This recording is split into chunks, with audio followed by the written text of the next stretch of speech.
नमस्कार दोस्तों, स्वागत है आपका हमारे यूट्यूब चैनल में। आज की इस वीडियो में हम जेठ मास की कथा अध्याय 2 का पाठ करेंगे। श्री पराशर जी बोले, जो ब्रह्मा विष्णु और शंकर रूप से जगत की उत्पत्ति, स्थिति और संहार के कारण है तथा अपने भक्तों को संसार सागर से तारने वाले हैं, उन विकार रहित शुद्ध अविनाशी परमात्मा सर्वदा एक रस सर्व विजयी भगवान वासुदेव विष्णु को नमस्कार है, जो एक होकर भी नाना रूप वाले हैं, स्थूल सूक्ष्ममय है, अव्यक्त एवं व्यक्त रूप तथा मुक्ति के कारण है। उन श्री विष्णु भगवान को नमस्कार है, जो विश्व रूप प्रभु, विश्व की उत्पत्ति, स्थिति और संहार के मूल कारण है। उन परमात्मा विष्णु भगवान को नमस्कार है, जो विश्व के अधिष्ठान है, अति सूक्ष्म से सूक्ष्म है, सर्व प्राणियों में स्थित पुरुषोत्तम और अविनाशी हैं, जो परमार्थ अति निर्मल ज्ञान स्वरूप है, किंतु अज्ञानवश नाना पदार्थ रूप से प्रतीत होते हैं, तथा जो जगत की उत्पत्ति और स्थिति में समर्थ है, हम उसका संहार करने वाले हैं। उन जगदीश्वर अजन्मा अक्षय और अव्यय भगवान विष्णु को प्रणाम करके तुम्हें वह सारा प्रसंग क्रमशः सुनाता हूँ, जो 10 आदि मुनि श्रेष्ठों के पूछने पर पितामह भगवान ब्रह्मा जी ने उनसे कहा था। वह प्रसंग 10 आदि मुनियों ने नर्मदा तट पर राजा पुरुकुत्स से सुनाया था, तथा पुरुकुत्स ने शाश्वत से और शाश्वत ने मुझसे कहा था, जो पर से भी पर परमेश्वर अंतरात्मा में स्थिर परमात्मा रूप वर्ण नाम और विशेषण आदि से रहित है, जिसमें जन्म वृद्धि परिणाम क्षय और नाश इन 6 विकारों का सर्वथा अभाव है, जिसको सर्वदा केवल है। इतना ही कहा जा सकता है, जिनके लिए यह प्रसिद्ध है कि वे सर्वत्र है और उनमें समस्त विश्व बसा हुआ है। इसलिए ही विद्वान, जिसको वासुदेव कहते हैं, वही नित्य जन्म अक्षय अव्यय एक रस और है गुणों के अभाव के कारण निर्मल पर ब्रह्म है।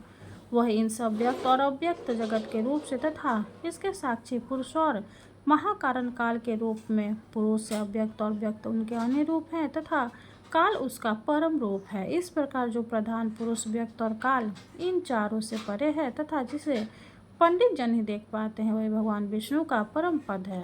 प्रधान पुरुष, व्यक्त और काल ये रूप पृथक पृथक संसार की उत्पत्ति, पालन और संहार के प्रकाश तथा उत्पादन में कारण है। भगवान विष्णु जो व्यक्त अव्यक्त पुरुष और काल रूप से स्थित होते हैं, उसे उनकी बालवत की राही समझो।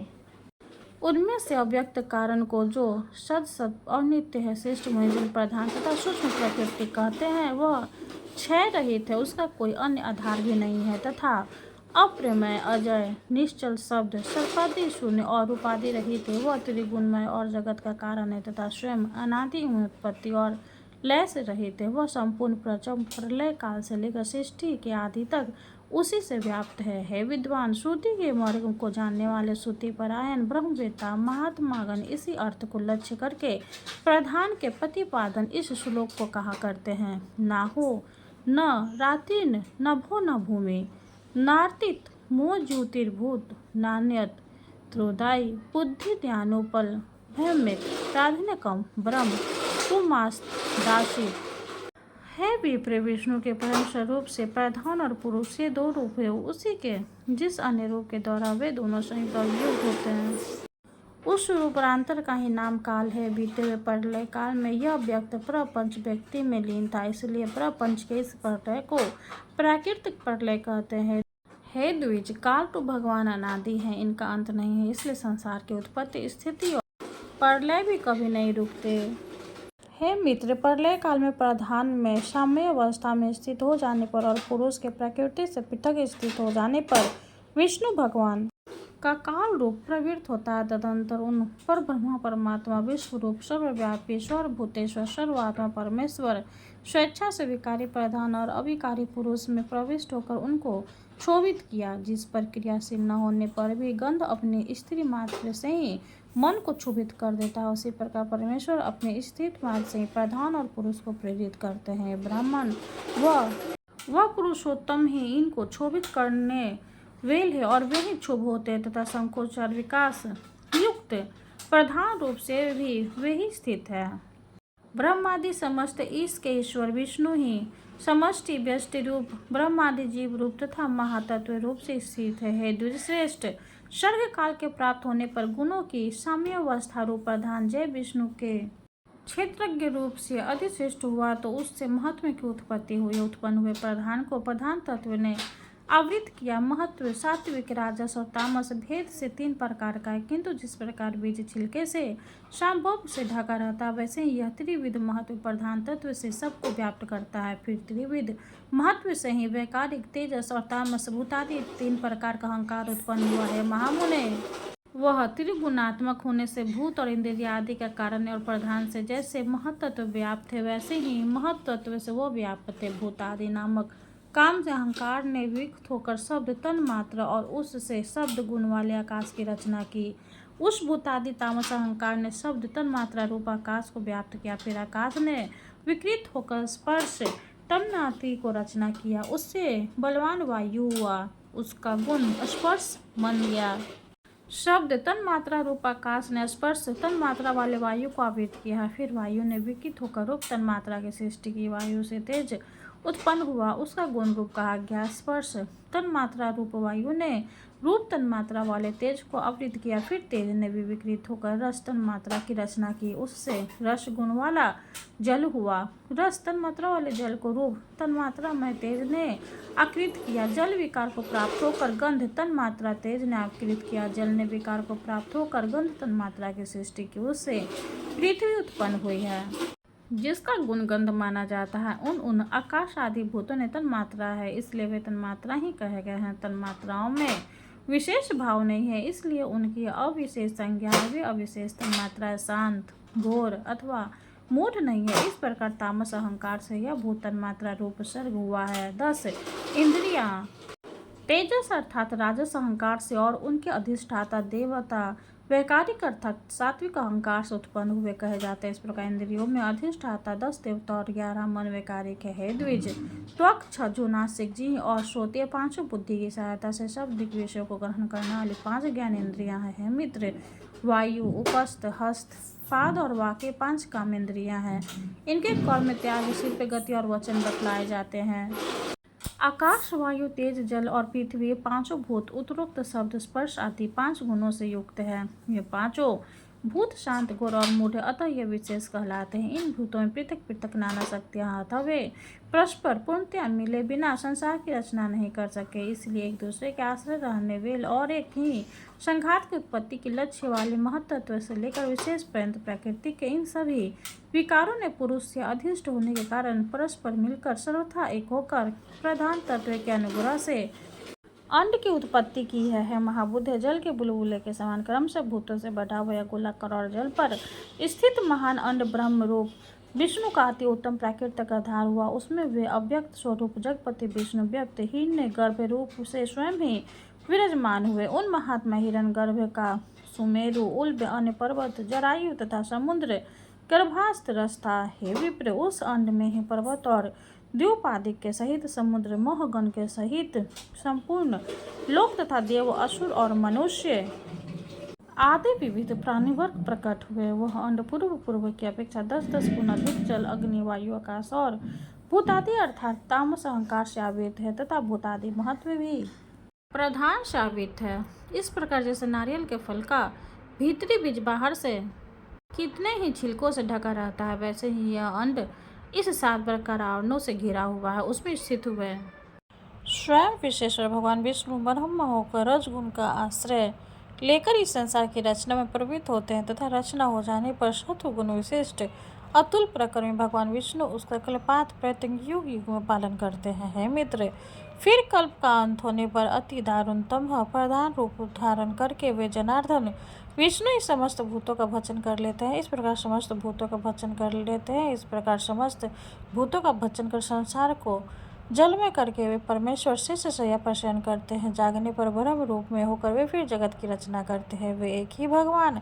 जनार्दन जगत की सृष्टि, स्थिति और संहार के लिए ब्रह्मा, विष्णु और शिव इन 3 संज्ञाओं को धारण करते हैं। वे प्रभु विष्णु सृष्टा होकर अपनी सृष्टि करते हैं, पालन विष्णु होकर पाले रूप अपना ही पालन करते हैं और अंत में स्वयं ही संहारक तथा स्वयं ही लीन होते हैं। पृथ्वी, जल, तेज, आकाश तथा समस्त इंद्रियों और अंतःकरण आदि जितना जगत है सब पुरुष स्वरूप, और क्योंकि वह अव्यय विष्णु ही विश्व रूप और सब भूतों के अंतरात्मा है, इसलिए ब्रह्मादि प्राणियों में स्थित सर्गाधिक भी उन्हीं के उपकारक है। वे सर्वस्वरूप श्रेष्ठ वरदायक और वरने भगवान विष्णु ही ब्रह्मा आदि अवस्थाओं द्वारा रचने वाले वहीं रह जाते हैं, वही पालते हैं, वही पालित होते तथा वही संहार करते हैं। इस प्रकार विष्णु पुराण का 2वां अध्याय संपूर्ण हुआ। विष्णु भगवान की जय हो। अब हम विष्णु भगवान की आरती करेंगे। ओम जय जगदीश हरे, स्वामी जय जगदीश हरे, भक्ति जनों के संकट जन में दूर करे। ओम जय जगदीश हरे, जो ध्यावे फल पावे, दुख बिन से मन का, सुख शांति घर आवे, सुख शांति घर आवे, कष्ट मिटे तन का। ओम जय जगदीश हरे, माते पिता तुम मेरे, शरण गहूँ में किसकी, स्वामी शरण गहूँ में किसकी, तुम्हें बिने और न दूजा, तुम्हें बिने और न दूजा, आस करूं जिसकी। ओम जय जगदीश हरे, तुम पूर्ण परमात्मा, तुम अंतर्यामी, स्वामी तुम अंतर्यामी, पारे ब्रह्म परमेश्वर, पारे ब्रह्म परमेश्वर, तुम सबके स्वामी। ओम जय जगदीश हरे, तुम करुणा के सागर, तुम पालन करता, स्वामी तुम पालन करता। मैं मूरख खल कामी, मैं मूरख खल कामी, कृपा करो भरता। ओम जय जगदीश हरे, तुम हो एक अगोचर, सबके प्राणपति, स्वामी सबके प्राणपति। किस विधि मिलूं दया में, किस विधि मिलूं दया में, तुमको मैं कुमति। ओम जय जगदीश हरे, दीन बंधु दुख हरता, तुम ठाकुर मेरे, स्वामी तुम ठाकुर मेरे। अपने हाथ उठाओ, अपने हाथ उठाओ, द्वार पर तेरे। ओम जय जगदीश हरे, विषय विकार मिटाओ, पाप हरो देवा, स्वामी पाप हरो देवा। श्रद्धा भक्ति बढ़ाओ, श्रद्धा भक्ति बढ़ाओ, संतन की सेवा। ओम जय जगदीश हरे, तन मन धन और संपत्ति सब कुछ है तेरा, स्वामी सब कुछ है तेरा। तेरा तुझको अर्पण, तेरा तुझको अर्पण, क्या लागे मेरा। ओम जय जगदीश हरे, जगदीश्वर जी की आरती जो कोई नर गावे, स्वामी जो कोई नर गावे। कहते शिवानंद स्वामी, भजते शिवानंद स्वामी, मन वांछित फल पावे। ओम जय जगदीश हरे। विष्णु भगवान की जय हो। वीडियो अगर अच्छी लगे तो लाइक कर दे, चैनल को सब्सक्राइब कर दे। धन्यवाद।